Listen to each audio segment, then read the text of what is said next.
and welcome to another episode of Adventure on the Can Do podcast. I'm your host, Jothy Rosenberg, aka the Incorrigible Entrepreneur. A professor turned entrepreneur and founder of 9 companies, on this show I talk with business leaders and personal achievers. Adventures on the Can Do explores the challenges and rewards of entrepreneurship, overcoming adversity, and where grit and perseverance can get you. Be inspired by others and push yourself along your path to success and fulfillment.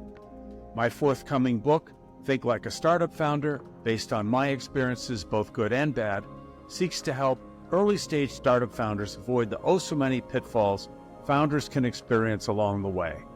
Adventures on the Can Do adds to that the stories of many other founders, each with an amazing story and set of lessons learned that will be valuable to listeners.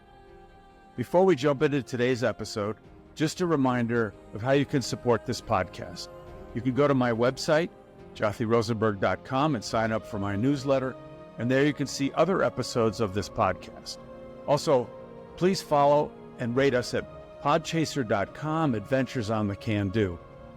And with that behind us, let me introduce today's guest, Nick Kepler.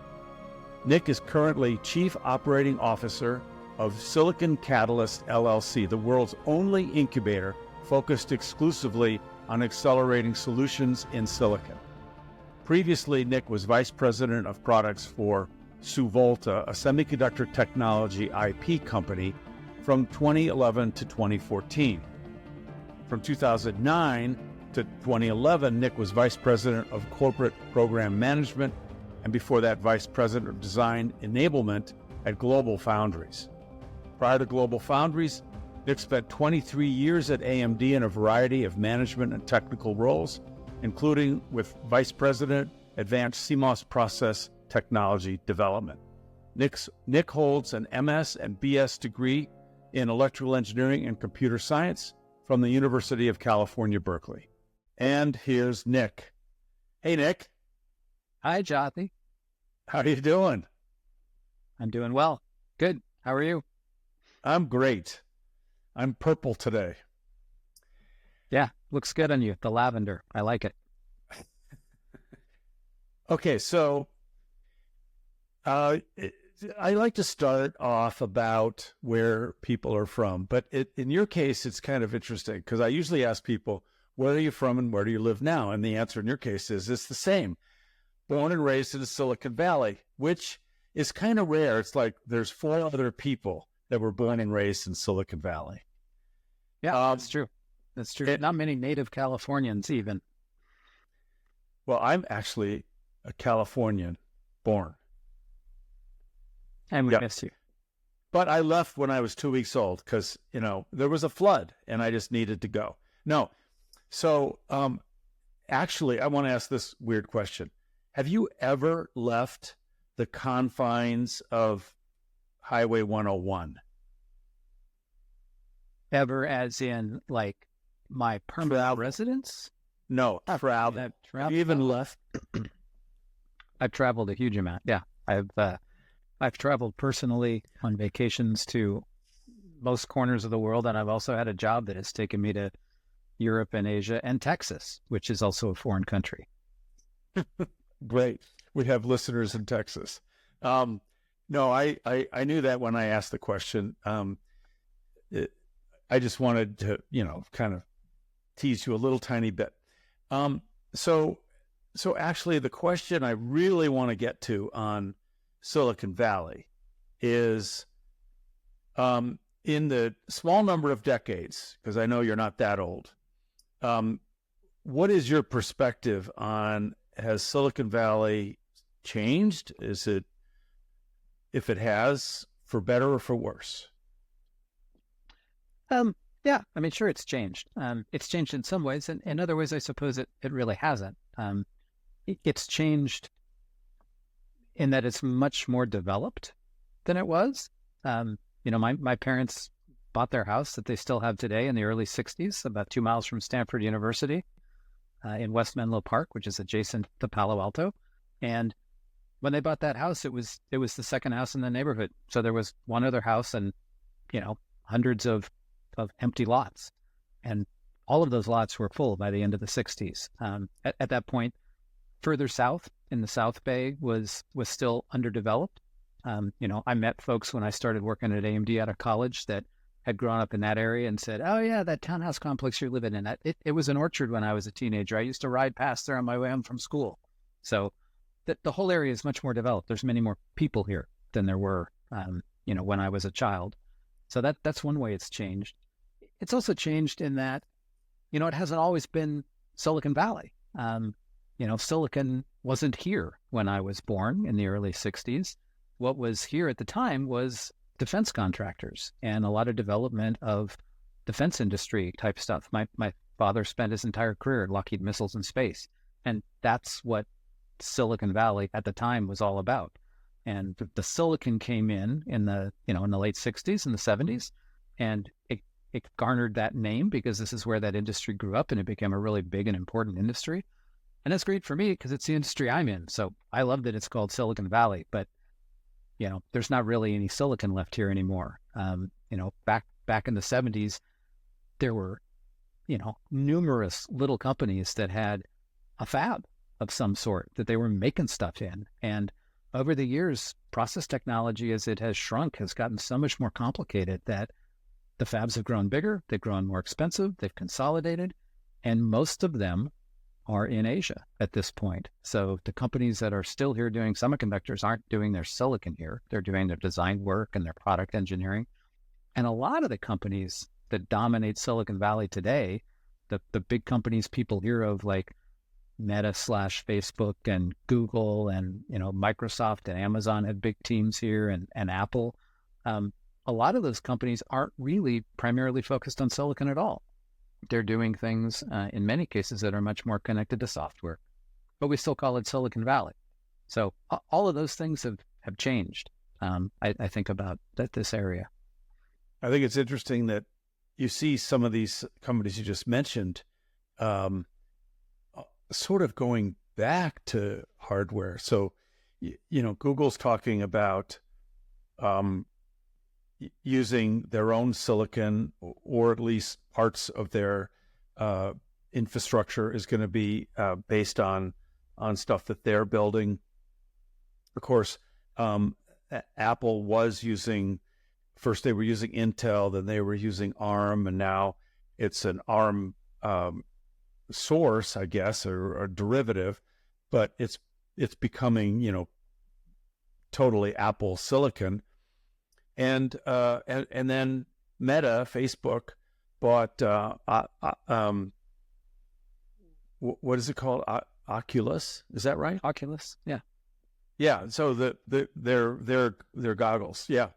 And so it's like all these guys are sort of, they started off pure software and they're adding hardware now.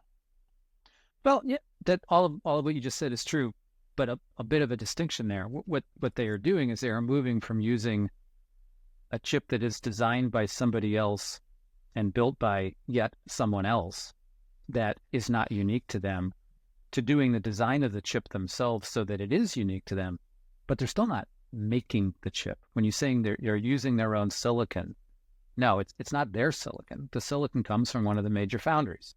TSMC in Taiwan, Samsung in Korea, Global Foundries in Germany, as well as in New York. So there's not any silicon being produced in Silicon Valley for those companies. The silicon is produced elsewhere, but it's designed here now. That's true. So so there's the CHIPS Act, and there's Intel's going to be building one of those major fab facilities, and I haven't researched it, but do you know where Intel's going to be building that? I believe what's been announced so far is a grant to Intel to build a big facility in Ohio, which is a new spot for Intel. I suspect there will also be grants for Intel to expand in their existing facilities that include Arizona and New Mexico. I believe that other companies, including Global Foundries in upstate New York and TSMC in Arizona, have received grants. Not all the Chip Start money is out yet, and it's still unclear where a lot of it's going to go. Ohio, so Silicon Buckeyes. Could be. Could be. Um, so we're gonna continue to call it Silicon Valley, and Yes, that's good. okay. So Hey, so you I asked think about things that have changed and things that have remained the same. So things that have remained the same. I think all of those industries were very cutting edge in what they were working on at the time. That they were not industries that were simply doing the same thing they'd done last year and doing it again, but they were developing new technologies. And so that to me is a common thread through this area over the last 70 years, is that it has tended to draw in industries that want innovative people interested in doing the next thing, figuring out how it works, taking risks, maybe failing, but maybe having a big success. And I think that's a huge maybe through line across defense, silicon, and then software. why do you think that particular little tiny, relative to the rest of the United States, why that little tiny geography has been filled with so much innovation and so much risk taking? Yeah, I can't speak to that for the defense industry back before my day. But I think for silicon, it was a combination of things. It was a very, it was a nascent industry. I mean, it was the whole technology was first invented in the 1950s, and the idea of productizing it and building, bigger and more complex chips out of it was something that only started in the 60s. I suspect that the people who were really interested in innovating were feeling very penned in at the large companies that started in this field, who were back in the East, and they moved west. Why did they move west? Well, maybe because we have really good weather here. That could be one reason. But I think the other thing that fed into this was the ability to get funding here, because a whole industry of venture capitalists grew up in the late 60s and early 70s in this area, where these organizations would pull together money from investors who were willing to take very high risk on investing in very small companies that were aiming for something really big and trying to develop something new and create an entire new industry. And the combination of innovative people who were technically skilled and adventurous and willing to take a risk and determined to create something new and very, very determined to keep pushing forward, along with money that could fund them to get started. And at the time, it didn't really take all that much money. I think that created that environment here in the late 60s and the early 70s.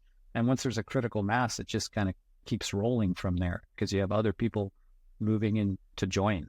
They see what's happening and they want to come be part of it. It also means that as silicon started to become non-economical, because the foundries were becoming so big and so expensive and were starting to move offshore, you still had a lot of people with those types of personalities and types of technical skills that then devoted themselves to something else that they could do. And it's just, there's a peer pressure, I guess, from it in the people that you're interacting with. And then it draws in more. There was a firm you're going to be very familiar with. I know you're familiar with, that I think they got their land from Stanford, and it was an East Coast company, and they're the ones that invented the mouse and the concept of Windows, and that is Xerox PARC. And I at the time I was still a graduate student at Duke, so I was on the East Coast, but I came out several times to spend time with them. We had an idea for something that they were interested in, and it's really interesting that a very small organization that it really didn't have anything to do with the photocopy business. I mean, it's just weird that this thing got set up, and there it was, and they were doing unbelievable things that had a huge impact to this day on what we use. And I'm not even doing them justice because there were other things they invented as well. You probably know a lot more about them than I do. Yeah, Xerox was really early on. I mean, what I mostly know is they had a terrific campus just off Page Mill Road near Highway 280, and I ride past it on my bike all the time, and it's just a gorgeous area. But you're right, they did a lot of innovative stuff. So did companies in the East. I mean, Bell Labs was renowned for the technical innovation and the publications that they put out and the breakthroughs that they made, which were not related to phone service. But they put a lot of effort into that, and they gave us Unix. It kind of highlights the gap between fundamental development or research, I guess, and very fundamental development with productization, because in many cases those things were invented by a company or by a group of researchers at a university, and they weren't commercialized by that group. That group either didn't understand the commercial value or they didn't know how to commercialize it, and it ended up being commercialized by somebody else at a later date. And that figuring out of how to connect the technical aspects to the customers and to create the right product and fit it into the market. I think that's something that the people in Silicon Valley are really, really good at. And I think that has huge value. We do an amazing job as a nation at funding fundamental research, but we don't do as good a job in translating that funding into commercialization with the efforts that the government spearheads there. That mostly happens within companies, and it's a critical piece. I think the corporate support of things like Bell Labs and Xerox PARC are not really happening in the same way that they were back then. That was a pretty amazing time. But let me change gears slightly, still back to actually focusing on semiconductors, and talk about where you work now, which is Silicon Catalyst, LLC, where you're the COO, and it's an incubator. It's a unique incubator. I mean, unique in the perfect sense, in that it's the only one for incubating semiconductor startups worldwide, universe-wide. Okay, so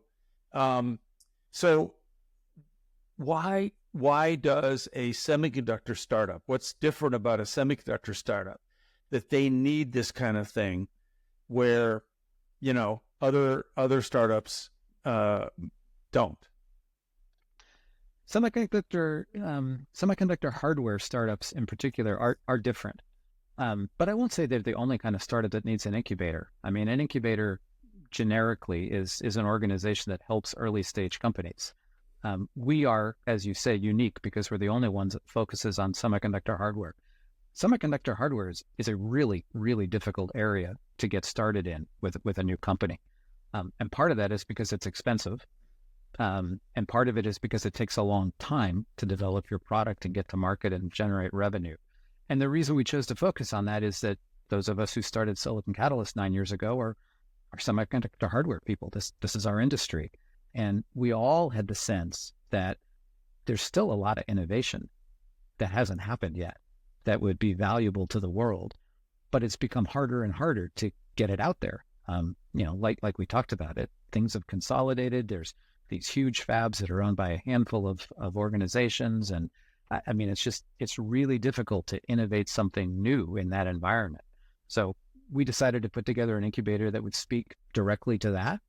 And we've been doing that for 9 years now.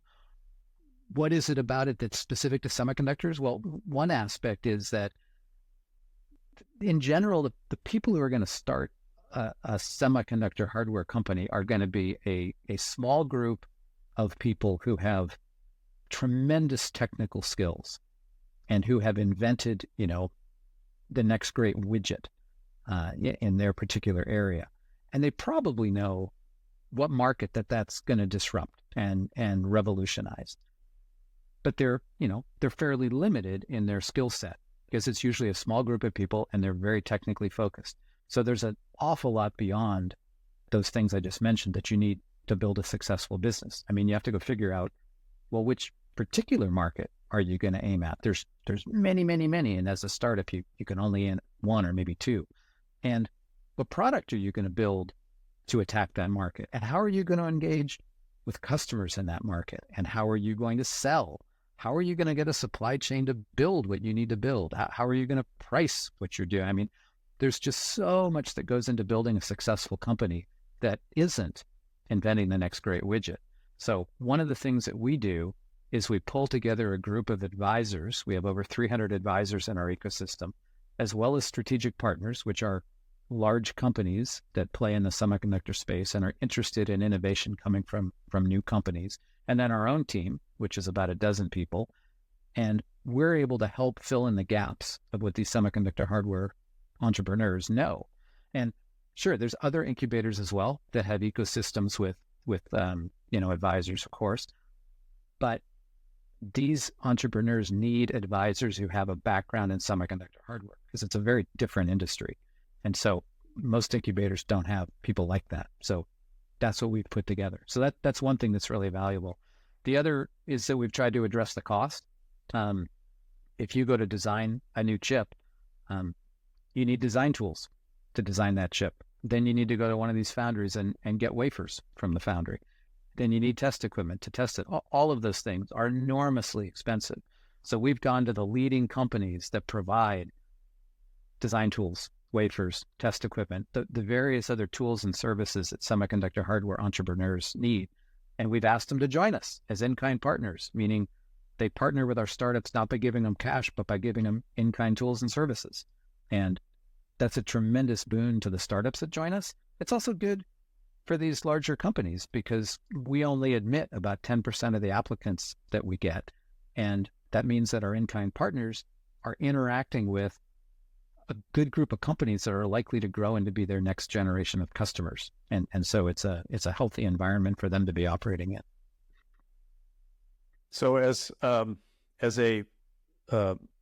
alum of your incubator, I can vouch for all of the facts you just laid out, which, but most particularly, what distinguishes Silicon Catalyst from there are many great incubators out there, but they are dealing with the fact that this affected Dover to the extreme. How long it takes to get to market.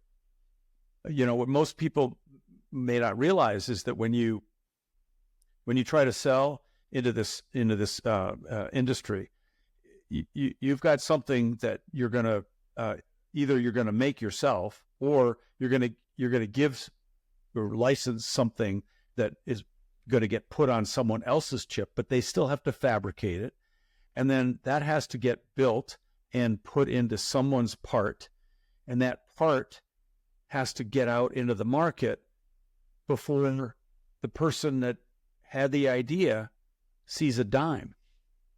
And that's years. And startups don't have years. No one thinks of startups as having years. You got a limited amount of cash, and you can't make any mistakes with that cash. And then even so, you don't get funded for 2 years. I mean, there's a whole different model in biotech where they know things take 5 years. But in most tech VC organizations, they're willing to give you maybe 18 months worth of funding. And that's not enough. And you're going to need more than that just to get it out there into the market in a semiconductor kind of market. Yeah, agreed. It takes longer. That's one of the challenges for an entrepreneur in this industry, because it takes longer and it's hard to convince investors of that.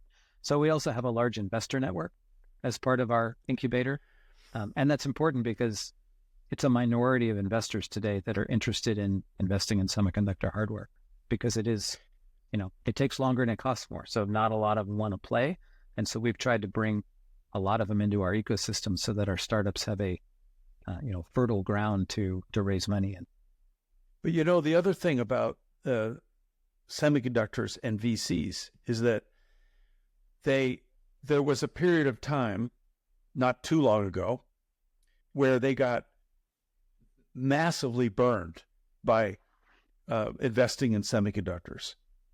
And every time I went to investors, and I think it was worse in the East, where in the Boston market, I found that everyone had what I consider to be PTSD when I mentioned that I was developing semiconductor hardware IP, meaning, just for the listeners, meaning I wasn't building a chip, I was building something that would get put into someone else's chip. And they wanted me to leave as soon as possible from the meeting. I mean, it's like they were having an allergic reaction. It was awful. Yeah, I think that's true. When Silicon Catalyst started 9 years ago, we referred to our focus as being silicon solutions because we didn't want to use the word semiconductors for just the reason that you're describing. And I think that's different today. I think that in the last 5 years, there has become much more awareness of how critical semiconductors are to our everyday life. Not just because everybody's got an incredibly high-powered computer in their cell phone and they depend on it, but because there are semiconductors in every appliance in your house and in the streetlights that you drive past and, just throughout your life. And the pandemic and the broken supply chains really highlighted to people that, when you can't get stuff, really basic semiconductor components, and then, the auto production lines shut down and you can't buy a new car because they each have over 1,000 semiconductors in them. I think it changed the attitude toward the industry. It has proven to be a better place to invest more recently, and it hasn't scared off as many people. But I think, virtually every industry, high risk industry that venture capitalists invest in, there will be surges of excitement that lead to overinvestment at overly high valuations, and then a big collapse and PTSD in that area for a while, and maybe that particular thing comes back, or maybe it had its peak and it's gone. But yeah, I mean, actually, they've already gone through several of those with AI. I don't know if there'll be another one, but you never know. Yeah. And so one more thing about semiconductor startups that I wanted to ask, which is, so do you have any insights into what semiconductor startups are doing right and succeed versus those that are doing it wrong and fail? And I'm not considering Dover to be in the latter camp. You're still working towards success. We had one of those deep slumps, but we're on the rise. Yeah. We talked to so many different kinds of companies. We had a very narrow view of what kind of company we were going to be incubating when we started. A company that was going to be developing a different chip that had been developed before, but using the same design tools, the same wafer processing techniques, same test equipment, et cetera, as before. And we've seen such a greater diversity of applicants. And it makes it hard to give a single answer to a question like that. But I think the most important distinguishing characteristic I've seen between the companies that do well and the companies that don't is if the team starts their startup, if the entrepreneurs start their company recognizing that what they are doing is building a business, not developing a technology. And that's really challenging in this field because most of the entrepreneurs are technical people. It's not often a marketing person who is starting the company. It's most likely a group of technologists. And if they think they're just developing the next great widget, they're not going to succeed because what they're doing is they're building a business, and they have to build a business that comes up with the right product, sells it to customers to address a certain market, and does so profitably. And if they don't know that, they're not going to be able to be successful. So that to me is the most critical thing, to recognize that your technology is simply a vehicle for success as a business. And it's frustrating at times. I mean, you can go see investor after investor to try to raise money, and they don't care that you're inventing the next great widget. All they care about is whether you can create a product that customers will buy at a profit. And maybe that's not what your passion is, but that needs to be what you're focused on. Another thing is entrepreneurs that have a lot of experience and are broad in the things that they've done and the roles that they've played in the companies that they've been at have a much greater chance of success, because they're simply more knowledgeable. They understand more things. There are many more blind spots for inexperienced people. They're more likely to think that they have come up with a perfect solution without recognizing all kinds of things that stand between them and success. And a third thing is you've got to be enormously talented. You've got to be enormously driven. You've got to be enormously confident in yourself and in your ability to succeed, and driven to overcome challenges. But if you're not also humble enough to recognize that you don't know everything, if you're not willing to take input from a large and diverse group of people, you're not going to succeed, because it takes an enormous amount of different inputs to build a successful company. And, the successful CEO, the successful entrepreneurial team is the one that not only has an enormous amount of ability within them, but can engage outside of themselves to grow their team and to get help from outside of their team and pull all of that together effectively. And that's difficult, because the kind of people that have enormous talent and enormous confidence, that doesn't naturally go with having the humility to take input from others. So you've got to manage to combine those. Yep. All right, this is going to sound like a little bit of a change. I'm going to ask you about. So you mentioned Sandhill Road and riding your bike. So you're a very serious road biker, and you don't even think twice about doing 50, 100-mile rides. You'll do a 50-mile ride on a Wednesday morning. I'm sure you do 100-mile rides on the weekend, and you live in an extremely hilly area. I mean, some of the hills you climb, and of course, I'm sure that as you're climbing, you never stand up on your pedals. I've never asked you this. What drives you to ride like this and hurt yourself occasionally? Yeah. So I do ride a lot. I do ride 40 to 50 miles. I stopped riding 100 miles after doing it twice. I decided that was just thoroughly unpleasant. So I stayed down at 40 to 50 miles, and I do love riding up hills, and I stand up frequently. Absolutely. That's a really. You know why I said that? You know why I said that?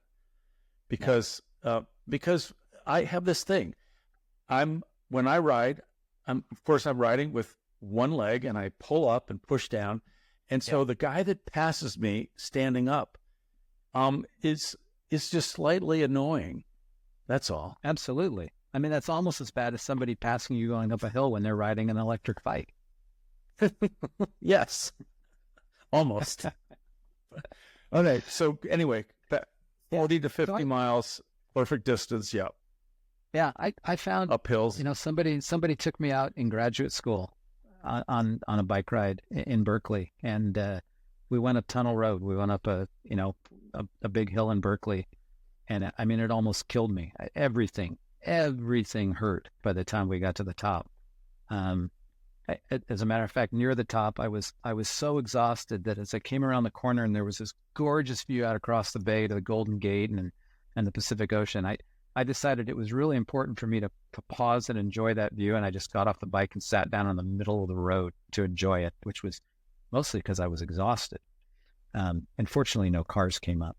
But yeah, I was, once we got to the top of the hill and everything, that was just such a great day. I mean, it was such a great accomplishment to have made it to the top of that hill.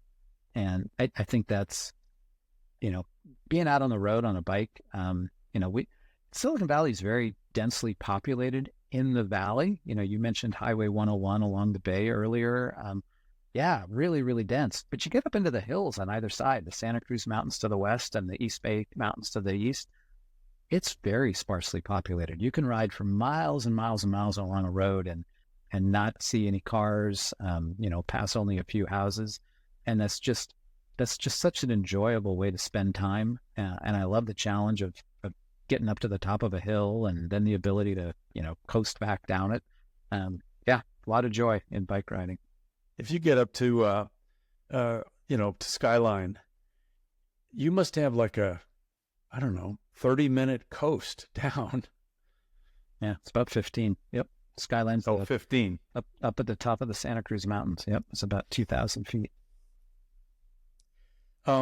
So I always like to eventually get around to the topic of grit. And it seems like I would guess that the biking that you do, the 40, 50 miles, is some expression of grit. But, more generally, where would you say the grit you have comes from? And I say, I'm being, I'm assuming, it's not like, okay, so you're not a startup founder, but you're working with startups, and Silicon Catalyst is, I guess it's, kind of a startup. I mean, it's a 9-year-old startup, but you're just still only like 12 people. Yeah. And you took some risk in going to do that. So just generally, where do you think your grit to do all this comes from? Yeah, I'm not sure. I think it's just part of my personality. I'm not as much of a risk taker as an awful lot of startup entrepreneurs, people who've done things over and over and over again. I haven't done that. I worked at a large company, AMD, for the first 25 years of my career. I didn't join a startup until 30 years into my career. So it wasn't early on. But yeah, I think I am adventurous. I don't want to do the same thing all the time. I don't know that I'm as risk tolerant as being okay with, my startup failing when I'm putting food on the table for my wife and 2 kids, and we're, hand to mouth at that point in our lives. But the idea of working on a project that fails or doing something that fails doesn't scare me. And I really enjoy the challenge and the satisfaction of doing something that hasn't been done before, not being sure it can be done at all, let alone that, you and the team you're working with can do it, but managing to push through all obstacles and do it. So I have a friend who has spent her whole career in the semiconductor industry. She was at one of the tool vendors for many years. She got very tired of being in engineering at one of the tool vendors in Silicon Valley. She decided she was going to go back and get an MBA and go to a different industry. And she went back and got her MBA and came back to the semiconductor industry. Came back in a different role, not as an engineer, but in a venture group investing money. But it really surprised me because she was determined to leave the industry, and I asked her why, and she said, well, this final project we did, I guess thesis for the MBA, my partner and I went into this company. It was a water purification company, if I recall correctly, and they were supposed to do put this new thing in place, and they just couldn't do it. They just couldn't get any traction within this company. She said, Nick, there were people not only who had been at this company for 30 years, but who were doing the same job they'd been doing 30 years ago, doing it the same way, literally some of them sitting in the same office that they'd been in 30 years ago. They were completely unwilling to do this new thing that we were bringing in. And I couldn't do that. I think there are an enormous number of people for whom that is a very comfortable way to make a living. It would drive me absolutely crazy. And, so I want to go do something different. I want to try something that may or may not be able to be done. I get the most enjoyment if it's difficult, because then it's more satisfying. It's why I'm in electrical engineering. I started in computer science in college, and I didn't find computer programming very challenging. And I started taking more electrical engineering classes. It was a combined major at Berkeley. And I found the device physics, the semiconductor device physics, really, really difficult. I struggled with it immensely. And therefore, that's what I went into. And that was my focus in my undergraduate degree. And that's what I went and got a graduate degree in, because it was very challenging for me. So yeah, I guess I just like banging my head against hard things. Is that grit, or is that just dumb? I think I'm far from calling it dumb. That's for sure. I work with some, and I've been at a defense contractor, and your dad was at a defense contractor, and he was there a really long time. And the people I know are at these defense contractors a really long time. And I'm helping one right now that is, asking for my help to understand how they could do better. But part of the problem is that everybody I talk to has pretty much gone straight out of school and has been at the defense contractor. And I think I'm talking to somebody pretty young, and they say that they've been there 20 years already. And it's like, I'm talking to somebody that's 40, and they've been at the defense contractor for 20 years, and they probably will retire from it. And that worries me. That whole culture where they aren't getting out and mixing it up with other places that, they're depending upon me to bring into them what is going on in the way software is developed elsewhere in the country, elsewhere in the world. And that's, okay, I can reflect on a few examples, but I haven't worked in that many places, but compared to them, I've worked in a ton more places. It's just, so I get the challenge. I'm of course, the outlier who's like done 9 startups and keeps hitting my head against the wall. And, but it's fun. It's control over your own destiny. It's the excitement of the new thing. It's the speed of decisions. But you all know that because you're doing that now. Yeah.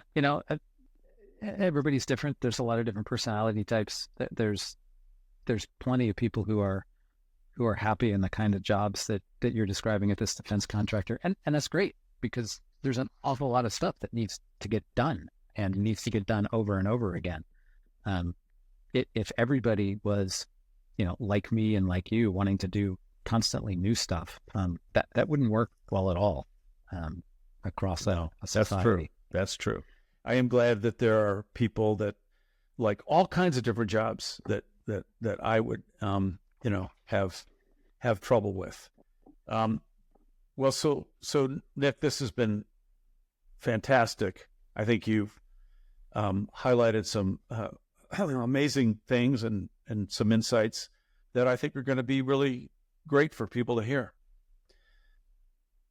So thank you. I could help. You bet. Good to talk to you, Jothy. You too. That's going to be a wrap for today. Thanks for tuning into this week's episode of Adventures on the Can Do. Please share and like us on your social media channels. This is Jothy Rosenberg, and I'll be back with another episode every Wednesday morning at 9 a.m. Eastern Time. And with that, hasta la vista.